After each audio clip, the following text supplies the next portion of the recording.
Tidak memiliki uang untuk bayar iuran upacara ngaben, seorang pemuda di Sukasada Buleleng nekat bobol warung tetangganya. Pelaku Gede Irawan alias Dedo berhasil membobol warung dengan mengambil uang sebesar 4,5 juta rupiah. Gede Irawan alias Dedo, warga Desa Panji, Sukasada Buleleng ini tidak berkutik setelah diamankan tim Opsnal Polsek Sukasada. Pelaku diamankan lantaran melakukan pembobolan warung milik tetangganya Gede Tirtayasa pada Senin malam.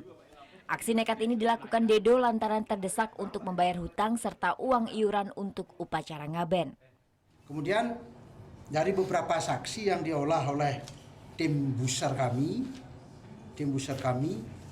adalah salah satu anggota masyarakat itu dicurigai sehingga dilakukan interogasi. Dia tidak bisa mengelak dan dia mengakui perbuatannya. Menurut pengakuan Gede Irawan alias Dedo, aksi ini dilakukan seorang diri. Uang hasil curian yang didapatkan tersebut justru digunakan pelaku untuk membeli handphone serta membayar hutang. Akibat perbuatannya, Dedo harus mendekam di sel Polsek Sukasada dengan ancaman hukuman 7 tahun penjara. Putu Wijana melaporkan untuk NET.